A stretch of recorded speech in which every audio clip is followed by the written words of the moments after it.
Welcome back to the channel, everyone. Today we are installing some more good parts. We are stiffening up the rear end of the car a little bit more, so we are installing this JDM STI subframe brace, as well as some torque solution rear diff inserts for the bushings. Now with the bushings, we're only going to be installing half of the kit, and I'll show you why here in a minute. But this is really going to help with the rear end, just being a little bit more stiffer. Right now, like I said, I am focusing on chassis bracing, bushings, and just getting everything just more tighter, because I like it tight.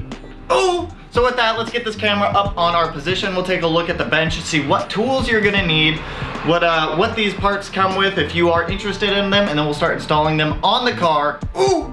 So this is kind of everything that we're gonna be talking about. Now, I know you're probably wondering, Tanner, why do you have this rear differential brace out of the car? I thought we swapped that out a couple weeks ago. Well, we did. So with the rear differential bushing insert kit, it comes with some bushings that are going to end up going inside of your rear OEM differential carrier. So they just slide right in like that. Now these ones are going to end up being these interesting looking like rectangle ones. So these ones are going to end up going inside of this rear OEM differential carrier. Now because we swapped ours out to the torque solution one, we are not going to be installing those two bushings. But for the sake of the video, if you need to install them, that's where the rectangular ones go. Your rear diff brace will sit like this. This is the front of the car. This is the back of the car. So they're going to end up going over on the left-hand side. Well, my left, your right.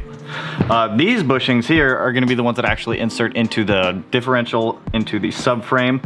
So they're going to come with two of the bushings, two of the washers. They're going to be super simple to install. And then the OEM JDM subframe brace, this is going to be a little difficult to get the entire thing on camera. It's literally just the brace itself. As you can see right there, it's got that nice little embossed STI logo on it. But this is literally just going to bolt into place where your factory one sits in the rear of the car. This is going to help stiffen up the rear end a little bit more and make it just more street friendly. More fun for the street. And then the tools that you're gonna need to do this job, you're obviously gonna need some grease. I've got some right back here behind me.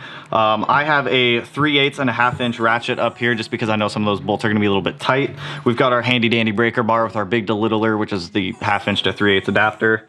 I've got two different size extensions for the 3/8 wrench. You're gonna need a 17mm, a 19mm, a 14mm, and then I've just got a couple variations of long and short ones in between both of those.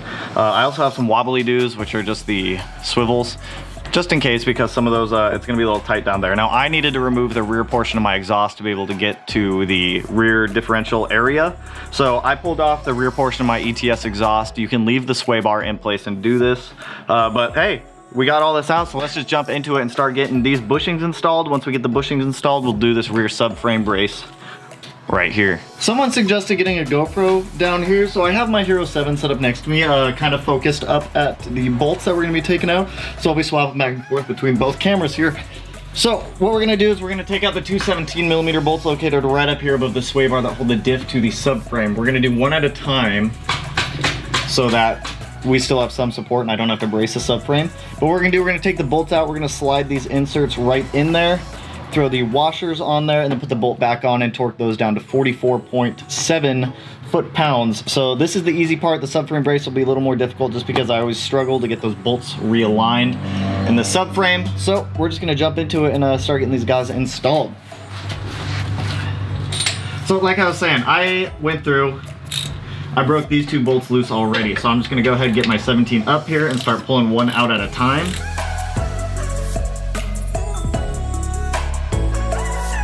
So we got one bolt off. As you can see, that's pretty easy to do. Now these new bushings do come pre-greased, so they come pre-lubed. You can stick them right in. The little like C portion on the top is gonna slide into the top, and then the two on the bottom are gonna go into the bottom portion. Relatively self-explaining and standard. Super easy to get in there. Super easy. Now with that bushing installed, we're gonna go ahead, we're gonna get the washer put on there, bam, and put this bolt right back on. So simple. So simple to do, anyone can do it. Absolutely anyone. Now if you want, make sure that you get the washer centered onto that rear portion back here. Go ahead, grab that wrench, tighten it back down, then we'll break loose the other side, do it again.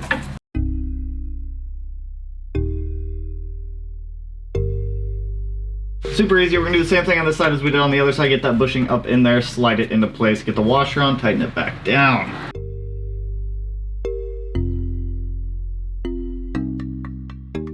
All right, with those guys tightened down, we're gonna go ahead and torque them down. Now the torque spec for these bolts is going to be 44.7 foot-pounds, so I already have my torque wrench preset. We're gonna get them torqued down, and then we'll move over to this rear subframe brace. Like I said, these inserts are incredibly easy to do. I highly suggest them.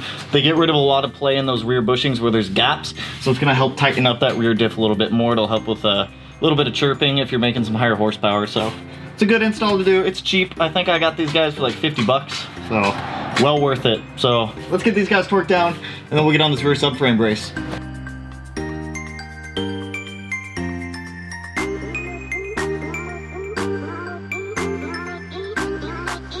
Alright, those are tight. That diff ain't going nowhere. Like I said, these diff bushings are really easy to get in, so that didn't take us too long at all. Now we're gonna jump over to this rear subframe brace. So I'm gonna grab a jack and a piece of wood so I can brace this subframe, so that way it maintains its position when I start taking these bolts out, because we don't want it to move a lot, because it's gonna be awful, because I hate getting this thing back in. So with that, I'm gonna get it pulled out. We're gonna get this new subframe brace put in, and we'll compare this old one to the new one. All right, so as you guys can see, I have a jack just supporting the rear subframe, so when I pull these subframe bolts out, it's not gonna lower the subframe or anything like that, because that's going to be bad. So what I'm gonna do is I'm gonna start pulling out. There are 4 14mm bolts going around this, and then 2 19mm. So we're gonna need the breaker bar to break these 19mm bolts free. Same with these 14, so I'm gonna go through, I'm gonna break them all free. I'm gonna get them all out, and then we'll get this factory subframe brace out and get this new one in.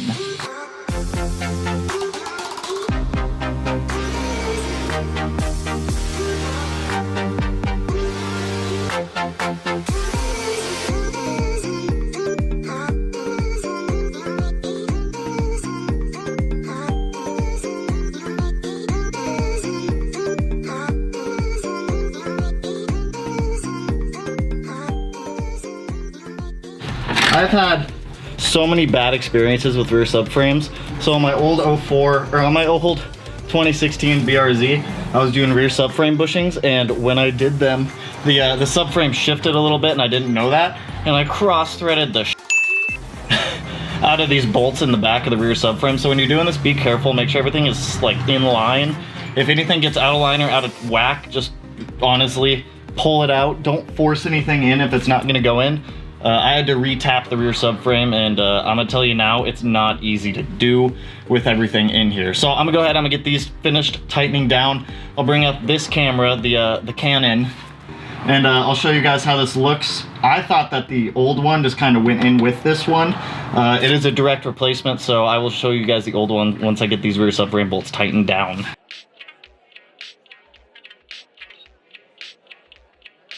So now it's time. We gotta torque everything down, so you're gonna wanna grab your torque wrench. You wanna torque those 19mm bolts down to 96 foot-pounds. So I'm gonna get these torqued down. We'll bring up the Canon. I'll show you guys these rear diff inserts we did and this JDM rear STI subframe brace. And I'll grab that other one. We'll compare and see how the two look.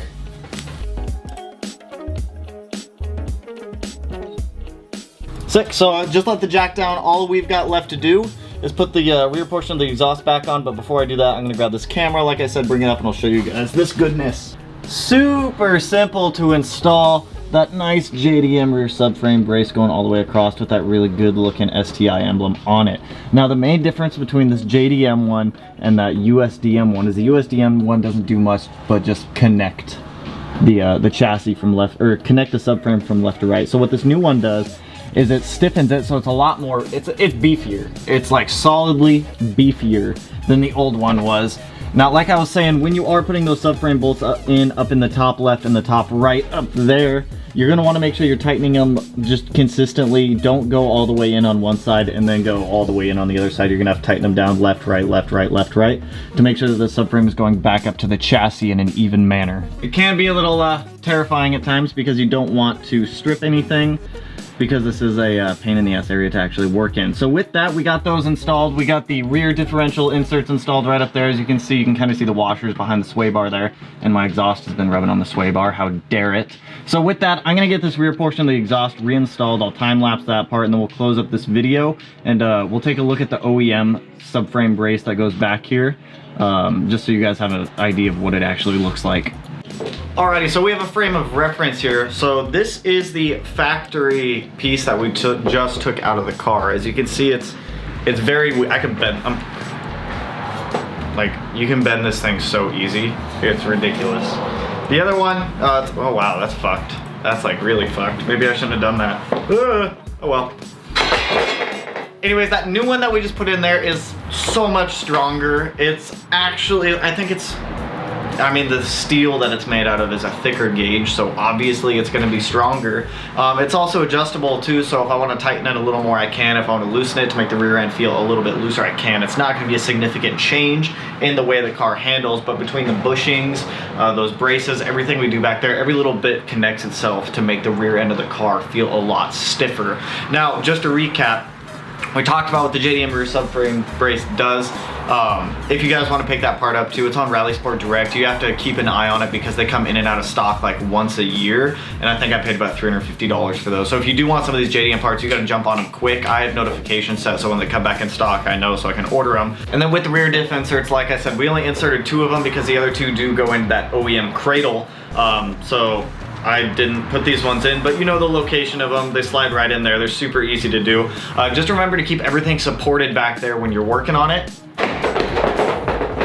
Just throw all the parts. Just remember to keep everything in that rear subframe section supported up so that way you're not getting shifting of the subframe because that can be detrimental when you go to put those bolts back in and they don't want to go in. You don't want to cross thread them. I promise you that. I have a very long tap that I had to retap my old BRZ on, and I tell you, it is not fun. It is not fun. Anyways, that is going to wrap it up on this one. I have some more good content coming up for next week, and I am so excited for it. We have some parts coming in from Killer B. So if you like Killer B, their quality super high. I'm very excited about this. It's going to fix one of the problems that's just really annoying that I've been having. So Killer B parts show up this coming week. We'll get those on the car. We'll do some more discussions. Oh, but anyways, if you guys liked this video, go ahead to hit that little thumbs up. Turn that little thumbs up blue. Ooh, ooh, ooh. And if you're not already subscribed to the channel, you guys, which I greatly appreciate, can subscribe to the channel right up here in this top right corner today. Ooh. Right up there, and I will catch you guys in the next one. Peace out, homies. Woo!